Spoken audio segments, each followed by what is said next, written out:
کیا آپ جانتے ہیں کہ پاکستان کے اہم شہروں کے نام کیسے پڑے؟ آپ کے شہر کا نام کیسے رکھا گیا تھا؟ اگر آپ نہیں جانتے کہ آپ جس شہر میں رہ رہے ہیں اس شہر کا نام کس طرح رکھا گیا، اس کی ہسٹری کیا تھی، تو ہماری آج کی یہ ویڈیو مکمل ضرور دیکھیے گا، کیونکہ اس ویڈیو میں ہم آپ کے شہر کے ساتھ ساتھ پاکستان کے تمام شہروں کی تفصیل بتائیں گے کہ ان کا نام کس طرح رکھا گیا۔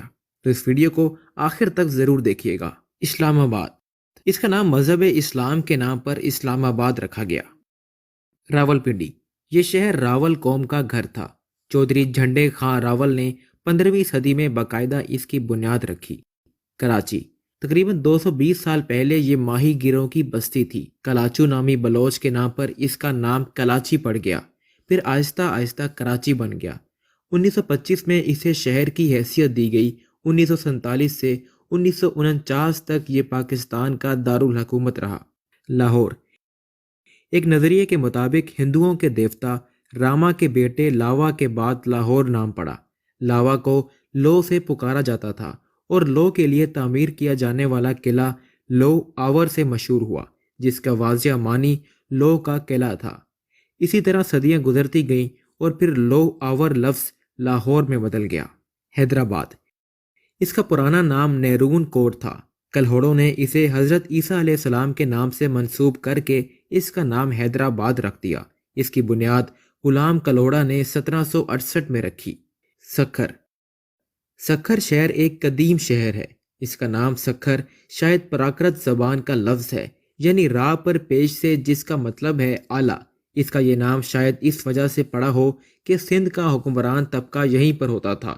اس کا ایک اور نام بھی ملتا ہے جو کہ دریائے ڈنو ہے، یعنی دریا کا چھوڑا ہوا۔ کہا جاتا ہے کہ جہاں آج کل سکھر شہر آباد ہے وہاں پر کبھی دریا بہتا تھا۔ عربوں کے وقت اس کا نام بکھر بھی بتایا جاتا تھا۔ شہر اروڑ، جس کو فتح کر کے محمد بن قاسم نے سندھ پر اسلام کا جھنڈا لہرایا تھا، وہ بھی اسی کے ساتھ ہی ہے، جسے آج کل روڑی کہتے ہیں۔ مغل حکمرانوں کے دور میں اس شہر نے خاصی ترقی کی۔ پشاور، پشاور لوگوں کی نسبت سے اس کا نام پشاور پڑ گیا۔ ایک اور روایت کے مطابق محمود غزنوی نے اسے یہ نام دیا۔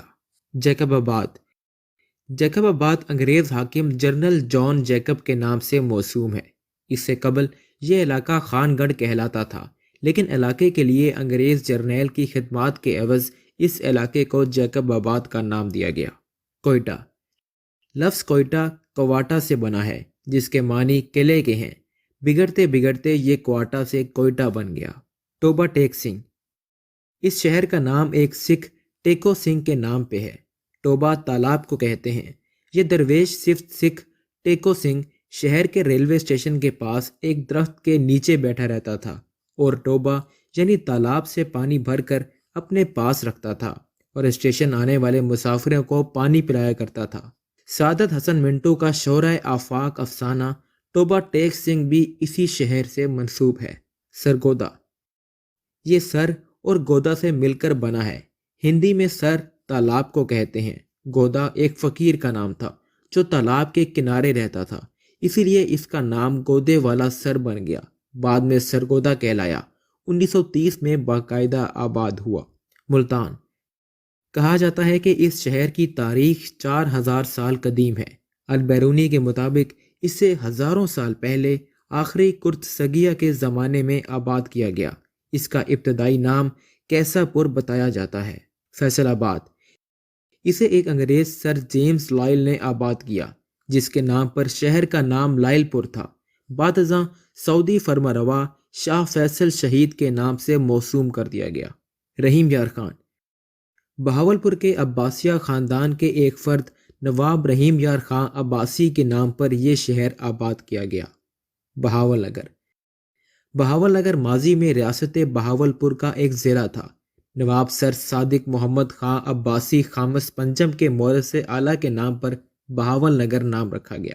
بہاولپور، نواب بہاول خان کا آباد کردہ شہر جو انہی کے نام پر بہاولپور کہلایا، مدت تک یہ ریاست بہاولپور کا صدر مقام رہا۔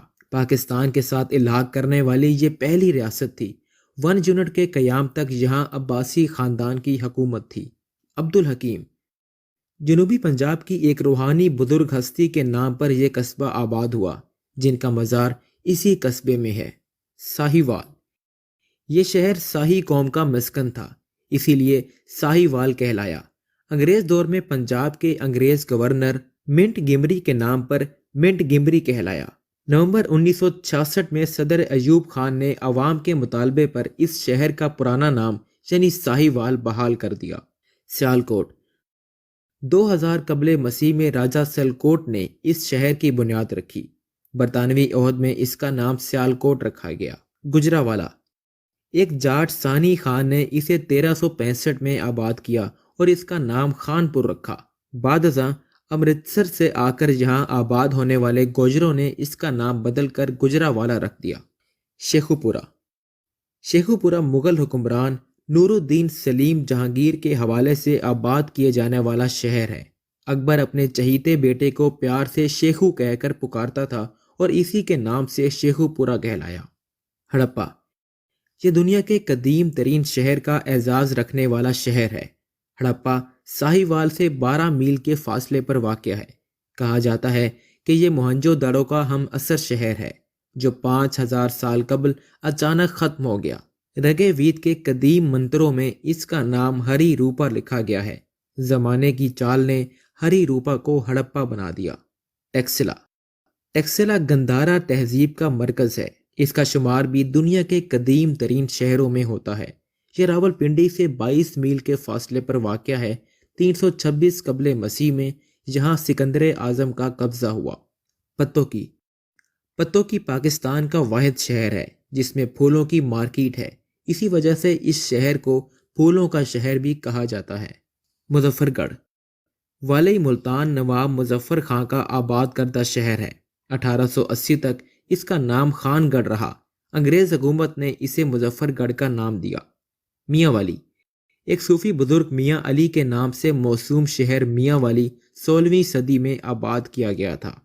ڈیرہ غازی خان پاکستان کا یہ شہر اس حوالے سے خصوصیت کا حامل ہے کہ اس کی سرحدیں چاروں صوبوں سے ملتی ہیں۔ جنگ یہ شہر کبھی چند جھونپڑیوں پر مشتمل تھا۔ اس شہر کی ابتدا صدیوں پہلے راجہ سرجا سیال نے رکھی تھی اور یوں یہ علاقہ جھکی سیال کہلایا، جو وقت گزرنے کے ساتھ ساتھ جنگ سیال بن گیا اور پھر صرف جنگ رہ گیا۔ پاک پتن کا معروف قدیمی نام اجودھن تھا۔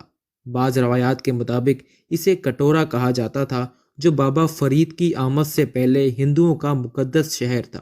1235 میں بابا فرید الدین گنج چکر نے اجودھن کو اپنا مسکن بنایا تو آپ کی نسبت سے اجودھن کا نام بدل کر پاک پتن رکھ دیا گیا۔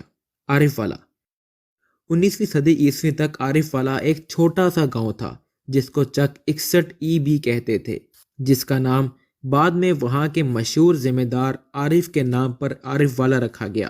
ڈپٹی گورنر ہربرٹ نے 1908 میں عارف والا کے نام سے شہر کی بنیاد رکھی، جس کو 1995 میں پاک پتن کی تحصیل کا درجہ دیا گیا۔ امید کرتے ہیں کہ آپ کو تمام شہروں کی تاریخ جان کر خوشی ہوئی ہوگی۔ اگر آپ کسی شہر کی تاریخ جانتے ہیں تو نیچے کمنٹ سیکشن میں تاریخ ضرور بتائیے تاکہ اس سے ہم سب کا فائدہ ہو۔ اپنا خیال رکھیے گا۔ خدا حافظ۔